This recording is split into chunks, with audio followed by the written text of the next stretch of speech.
Welcome into another edition of Buffalo Game Day Recap. I'm AJ Feldman. Joining me shortly from Jacksonville will be Sports Director Thad Brown.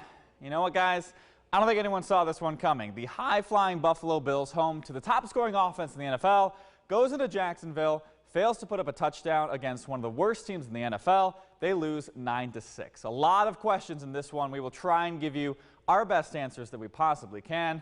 With that being said, we will now bring in Sports Director Thad Brown. Thad, the Bills said all the right things after the game. It's tough to win in the NFL, week-to-week league, this and that. But bottom line, they were supposed to beat the Jags.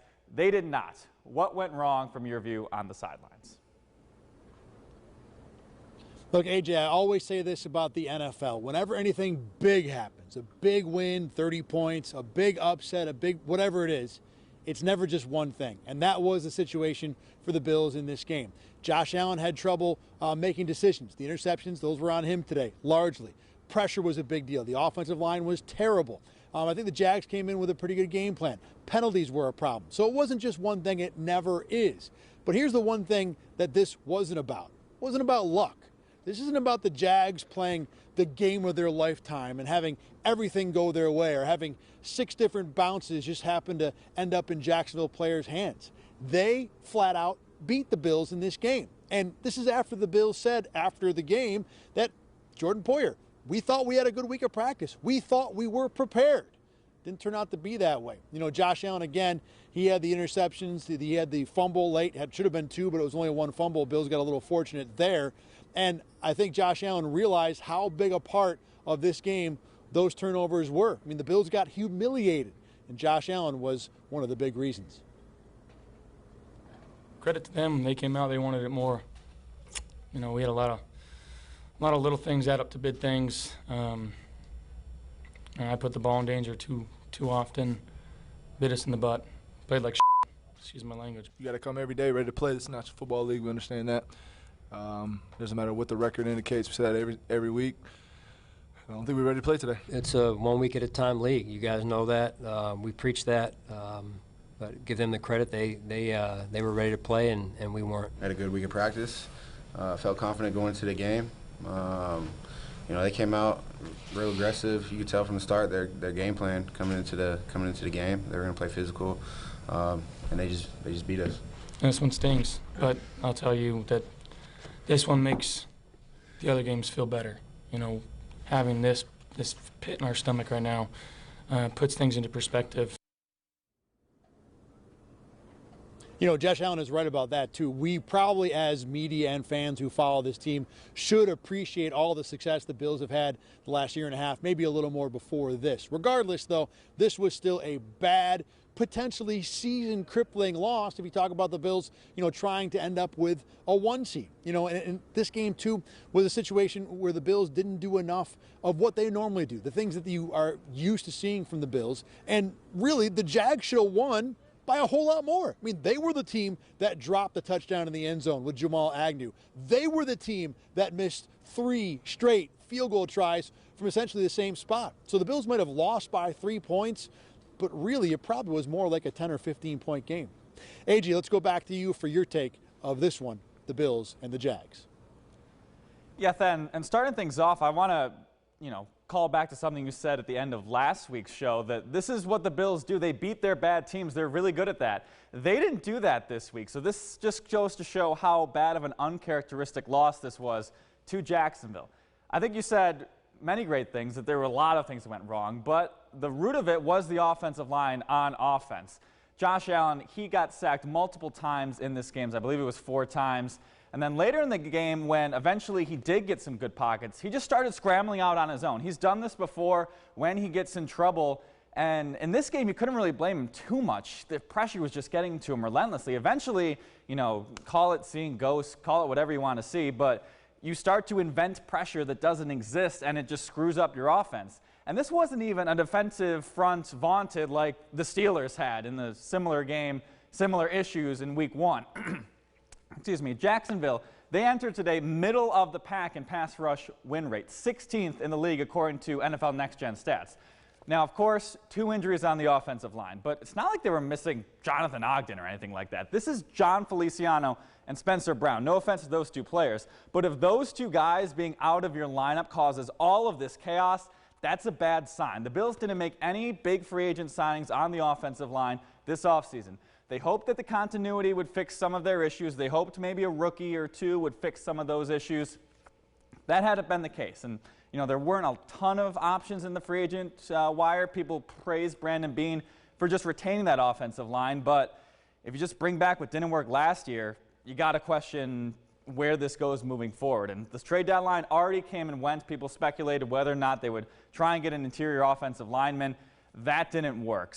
Cody Ford didn't have a good game. Tommy Doyle was seen on the sidelines potentially trying to get in there just to do something different. We didn't see that, but they got to try anything. And with all the struggles the offense had, you mentioned how it just feels like such a bad game. The defense, they played really well once again. Now, of course, this is the Jaguars, but after a game where it feels like they gave up 30 points in a big blowout, the Jaguars only put up 9 points. It's to a rookie quarterback, it's to the Jaguars, but it's good to see that this wasn't a complete full team failure, and the offense after the fact praised their defense, saying that, we just got to do more. Let's head back to Jacksonville and talk about that bad offense. That's all you can say. They were bad. 6 points, the Buffalo Bills. And they really didn't have many answers after the game without looking at the film first, Thad. Yeah, and AJ, one thing I do want to point out is that, I don't think this offensive line was bad previously. I think Cody Ford and Ike Bucker, when they've been in, have been some level between serviceable to decent. I'd say serviceable in Ford's case, decent in Bucker's case. And that's why I thought it was okay for the Bills to retain that line, because these guys have been good. It's not like the Bills trotted out some random rookie or some guy that's been on practice squads. These are guys who have played in the league multiple times over multiple years, and the fact they broke down so badly in this game is a surprise. And I don't really want to put it on just Ford and Butker. I mean, look, Darrell Williams and Deion Dawkins were doing the swinging door routine a lot in this game too. This wasn't just the guys in the middle. You don't know how changes can translate throughout the line, but this offensive line, it may not be super talented, but it played below expectations in this game too. And the result was the worst game of the year for the Bills offense, no matter what stat you want to pick to represent it. Least points scored, least yards gained, most turnovers committed. And Josh Allen, a lot of what he's done over the past 2-3 years in his ascendancy has been kind of taking chances, playing a little hero ball. For the most part, the Bills benefit from those crazy plays. But that second interception in this game, when Josh Allen's halfway falling to the ground and kind of just flinging the ball to nowhere, that ended up leading to Jacksonville's game-winning points. Got to be smart with the football and every drive and a kick. Understanding how our defense was playing, not giving them a short yard or short field. And again, I got to be better. I played like today. I did think we moved the ball at times, but where we had opportunities, and then the drive would stall, whether it be in the red zone early there, or with a turnover, or for some reason, we stalled out, and so we got to go back. I got to go back and look at it and scrub it down and figure out what was going on there. They outplayed us, and the final score shows. Defense did a tremendous job today. Gave us every opportunity to win this game. Speaking from myself, need to do more. It's a week-to-week league. Any given Sunday, any team can come out here and play well and beat the other team. That's just how it goes. It's life sometimes. We'll use this to our advantage. We'll be better from it. And Allen, talked about how frustrating he was. You think about this game, the offense didn't have to be great or good or even average. They needed to score 10 points. As Allen said, you know what? We need to be better for our defense.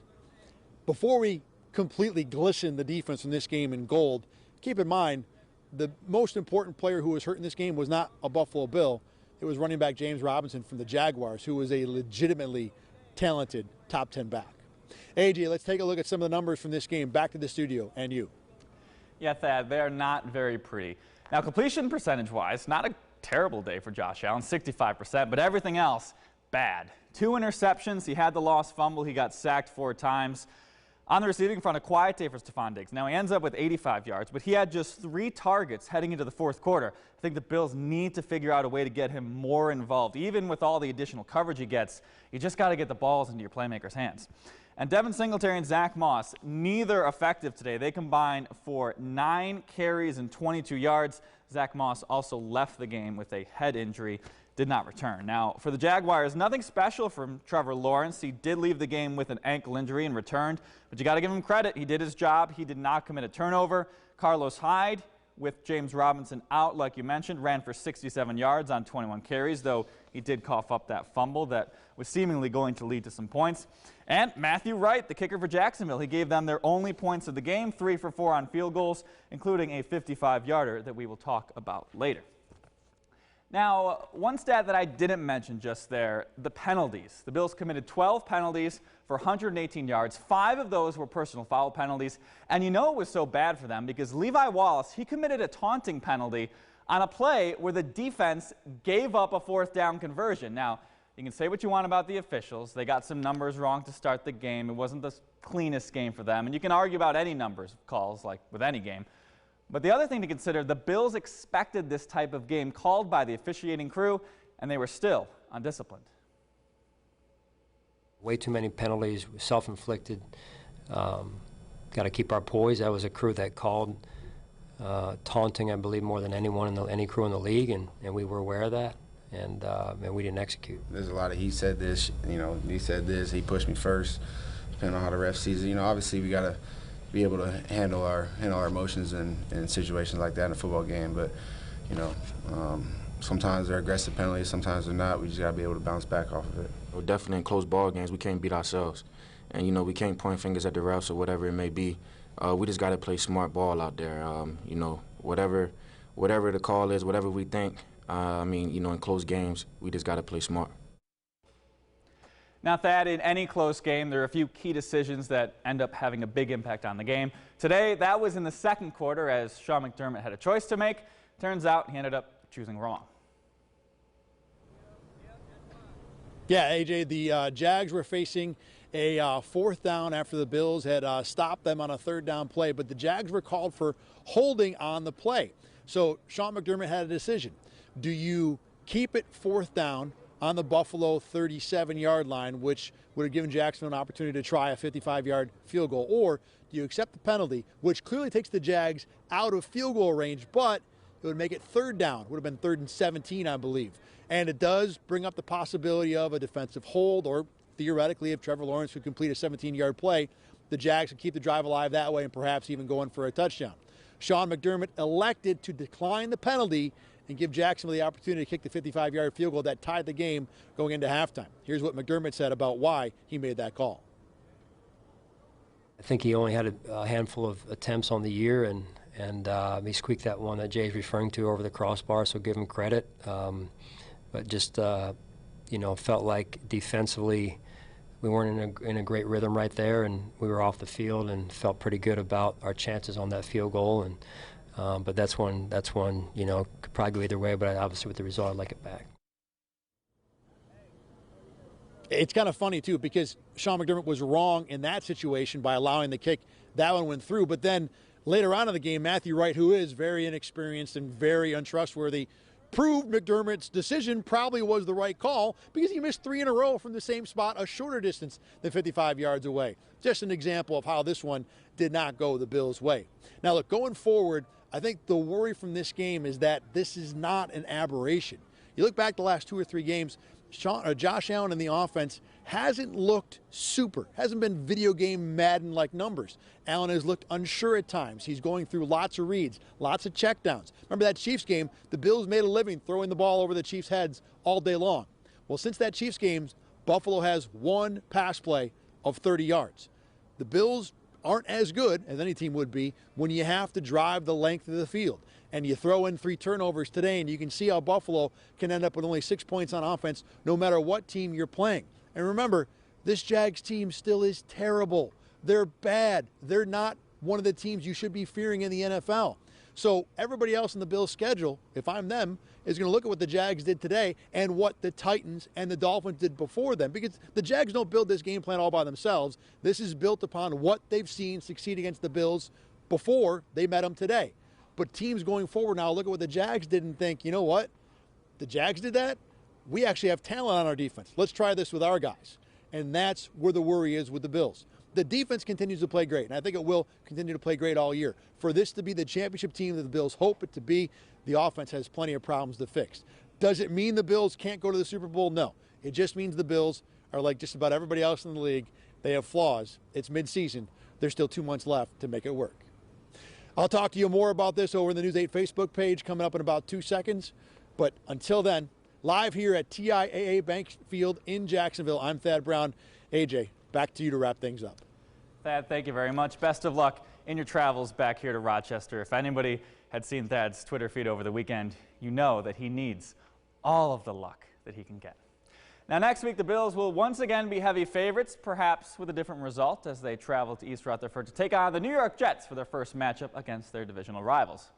That will do it for us. Be sure to tune in next week for more Buffalo Game Day Recap, as well as Bills coverage all week long on News 8 and RochesterFirst.com. For Thad Brown, I'm AJ Feldman. Have a great rest of your night. Follow News 8 wherever you are on RochesterFirst.com, Facebook, Twitter, and on our app for news and weather.